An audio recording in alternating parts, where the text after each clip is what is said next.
اعوذ باللہ من الشیطان الرجیم، بسم اللہ الرحمن الرحیم۔ السلام علیکم۔ آج ہم تفہیم القرآن سیریز کی قسط نمبر 12 کے ساتھ آپ کے سامنے حاضر ہیں، جس میں ہم انشاءاللہ سورۃ البقرہ کی آیت نمبر 97 سے آغاز کریں گے،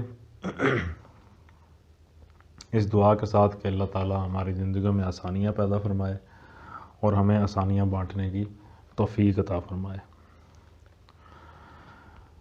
بسم اللہ الرحمن الرحیم۔ قل من کان عدوا لجبریل فإنہ نزلہ علی قلبک بإذن اللہ مصدقا لما بین یدیہ وہدی وبشری للمؤمنین۔ ان سے کہو کہ جو کوئی جبریل سے عداوت رکھتا ہو اسے معلوم ہونا چاہیے کہ جبریل نے اللہ ہی کے اذن سے یہ قرآن تمہارے قلب پر نازل کیا ہے، جو پہلی آئی ہوئی کتابوں کی تصدیق و تائید کرتا ہے اور ایمان لانے والوں کے لیے ہدایت اور کامیابی کی بشارت بن کر آیا ہے۔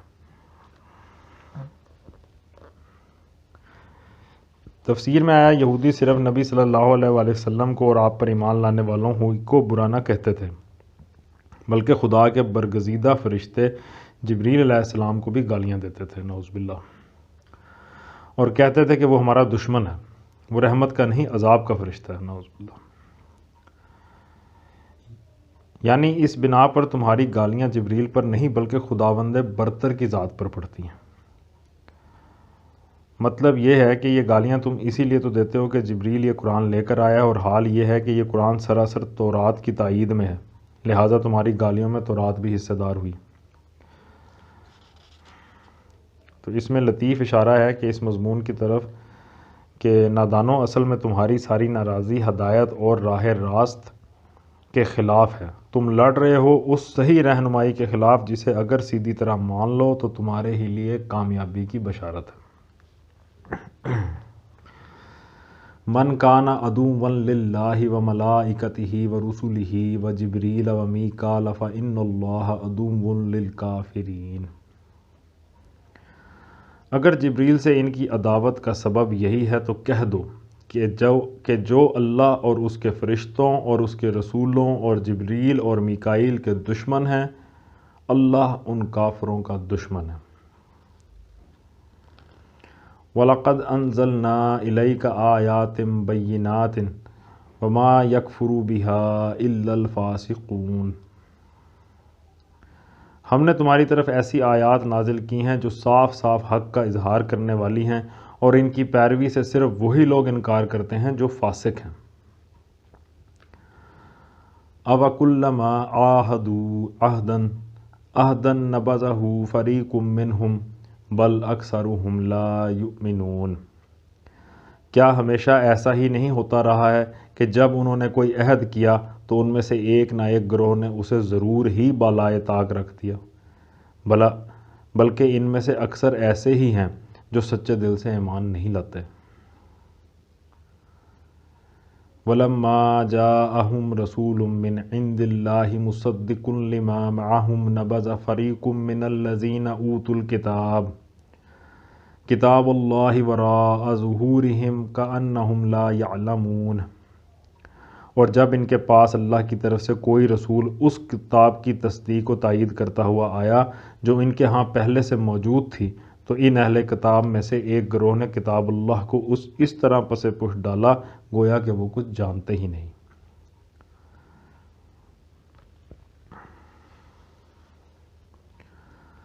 وَاتَّبَعُوا مَا تَتْلُو الشَّيَاطِينُ عَلَى مُلْكِ سُلَيْمَانَ۔ اور لگے ان چیزوں کی پیروی کرنے جو شیاطین سلیمان علیہ السلام کی سلطنت کا نام لے کر پیش کیا کرتے تھے۔ تفسیر ہے، شیاطین سے مراد شیاطین جن اور شیاطین انس دونوں ہو سکتے ہیں، اور دونوں ہی یہاں مراد ہیں۔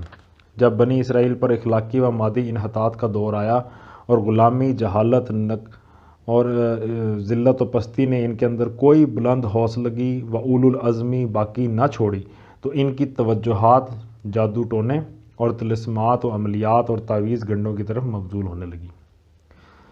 وہ ایسی تدبیریں ڈھونڈنے لگے جن سے کسی مشقت اور جد و جہد کے بغیر محض پھونکوں اور منتروں کے زور پر سارے کام بن جایا کریں۔ اس وقت شیاطین نے ان کو بہکانا شروع کیا کہ سلیمان علیہ السلام کی عظیم الشان سلطنت اور ان کی حیرت انگیز طاقتیں تو سب کچھ چند نقوش اور منتروں کا نتیجہ تھیں، اور وہ ہم تمہیں بتائے دیتے ہیں۔ چنانچہ یہ لوگ نعمت غیر مترکبہ سمجھ کر ان چیزوں پر ٹوٹ پڑے، اور پھر نہ کتاب اللہ سے ان کو کوئی دلچسپی رہی اور نہ کسی داعی حق کی آواز انہوں نے سن کر دی۔ وما کفر سلیمان ولکن الشیاطین کفروا یعلمون الناس السحر۔ حالانکہ سلیمان علیہ السلام نے کبھی کفر نہیں کیا۔ کفر کے مرتکب تو وہ شیاطین تھے جو لوگوں کو جادوگری کی تعلیم دیتے تھے۔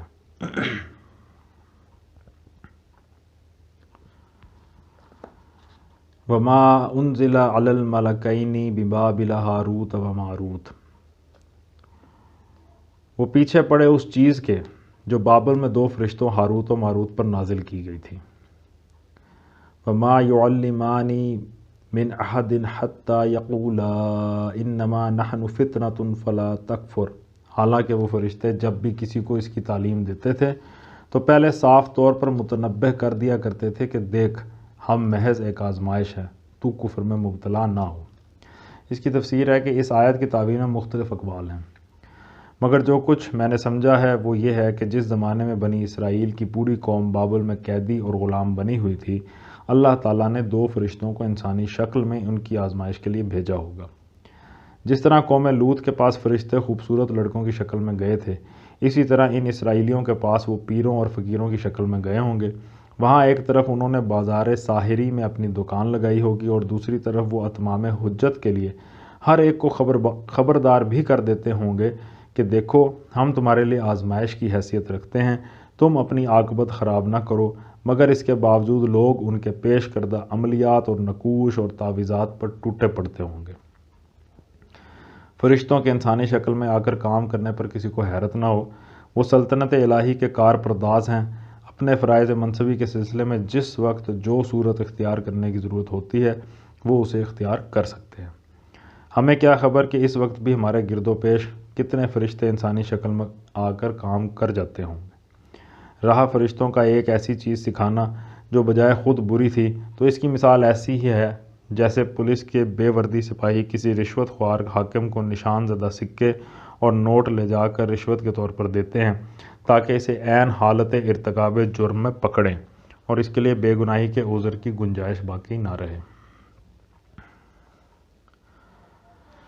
فَيَتَعَلَّمُونَ مِنْهُمَا مَا يُفَرِّقُونَ بِهِ بَيْنَ الْمَرْءِ وَزَوْجِهِ۔ پھر بھی یہ لوگ ان سے وہ چیز سیکھتے تھے جس سے شوہر اور بیوی میں جدائی ڈال دیں۔ اس کی تفسیر ہے کہ مطلب یہ ہے کہ اس منڈی میں سب سے زیادہ جس چیز کی مانگ تھی وہ یہ تھی کہ کوئی ایسا عمل یا تعویذ مل جائے جس سے ایک آدمی دوسرے کی بیوی کو اس سے توڑ کر اپنے اوپر عاشق کر لے۔ یہ اخلاقی زوال کا وہ انتہائی درجہ تھا جس میں وہ لوگ مبتلا ہو چکے تھے۔ پست اخلاقی کا اس سے زیادہ نیچا مرتبہ اور کوئی نہیں ہو سکتا کہ ایک قوم کے افراد کا سب سے زیادہ دلچسپ مشغلہ پرائی عورتوں سے آنکھ لڑانا ہو جائے، اور کسی منکوحہ عورت کو اس کے شوہر سے توڑ کر اپنا کر لینے کو وہ اپنی سب سے بڑی فتح سمجھنے لگیں۔ ازدواجی تعلق در حقیقت انسانی تمدن کی جڑ ہے۔ عورت اور مرد کے تعلق کی درستی پورے انسانی تمدن کی درستی کا اور اس کی خرابی پر پورے انسانی تمدن کی خرابی کا مدار ہے۔ لہٰذا وہ شخص بدترین مفسد ہے جو اس درخت کی جڑ پر تیشہ چلاتا ہو جس کے قیام پر خود اس کا اور پوری سوسائٹی کا قیام منحصر ہے۔ حدیث میں آتا ہے کہ ابلیس اپنے مرکز سے زمین کے ہر گوشے میں اپنے ایجنٹ روانہ کرتا ہے، پھر وہ ایجنٹ آپ واپس آ کر اپنی اپنی کارروائیاں سناتے ہیں۔ کوئی کہتا ہے میں نے فلاں فتنہ برپا کیا، کوئی کہتا ہے میں نے فلاں شر کھڑا کیا، مگر ابلیس ہر ایک سے کہتا جاتا ہے کہ تو نے کچھ نہ کیا۔ پھر ایک آتا ہے اور اطلاع دیتا ہے کہ میں ایک عورت اور اس کے شوہر میں جدائی ڈال آیا ہوں۔ یہ سن کر ابلیس اس کو گلے لگا لیتا ہے اور کہتا ہے کہ تو کام کر کے آیا ہے۔ اس حدیث پر غور کرنے سے یہ بات اچھی طرح سمجھ لینی چاہیے۔ سمجھ میں آ جاتی ہے کہ بنی اسرائیل کی آزمائش کو جو فرشتے بھیجے گئے تھے انہیں کیوں حکم دیا گیا کہ عورت اور مرد کے درمیان جدائی ڈالنے کا عمل ان کے سامنے پیش کریں۔ دراصل یہی ایک ایسا پیمانہ تھا جس سے ان کے اخلاقی زوال کو ٹھیک ٹھیک ناپا جا سکتا تھا۔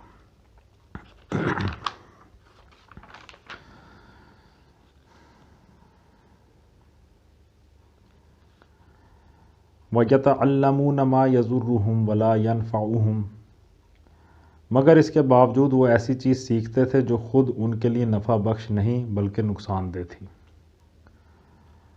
وَلَقَدْ عَلِمُوا لَمَنِ اشْتَرَاهُ مَا لَهُ فِي الْآخِرَةِ مِنْ خَلَاقٍ، اور انہیں خوب معلوم تھا کہ جو اس چیز کا خریدار بنا اس کے لیے آخرت میں کوئی حصہ نہیں۔ وَلَبِئْسَ مَا شَرَوْا بِهِ أَنفُسَهُمْ لَوْ كَانُوا يَعْلَمُونَ، کتنی بری متاع تھی جس کے بدلے انہوں نے اپنی جانوں کو بیچ ڈالا، کاش انہیں معلوم ہوتا۔ وَلَوْ أَنَّهُمْ آمَنُوا وَاتَّقَوْا لَمَثُوبَةٌ مِّنْ عِندِ اللَّهِ خَيْرٌ لَوْ كَانُوا يَعْلَمُونَ، اگر وہ ایمان اور تقوی اختیار کرتے تو اللہ کے ہاں اس کا جو بدلہ ملتا وہ ان کے لیے زیادہ بہتر تھا، کاش انہیں خبر ہوتی۔ صدق اللہ العلی العظیم۔ شکر الحمدللہ۔ آج ہم نے سورۃ البقرہ کی آیت نمبر 103 تک تفسیر اور ترجمے کو سمجھنے کی کوشش کی ہے، اس کا مطالعہ کیا ہے۔ اللہ تعالیٰ ہمارے ذہنوں کو کھولے اور ان کو سمجھنے، ان کے اوپر بہتر سے بہتر طریقے سے عمل کرنے کی، احسن طریقے سے عمل کرنے کی توفیق عطا فرمائے۔ آپ لوگوں کا بہت شکریہ۔ اللہ حافظ۔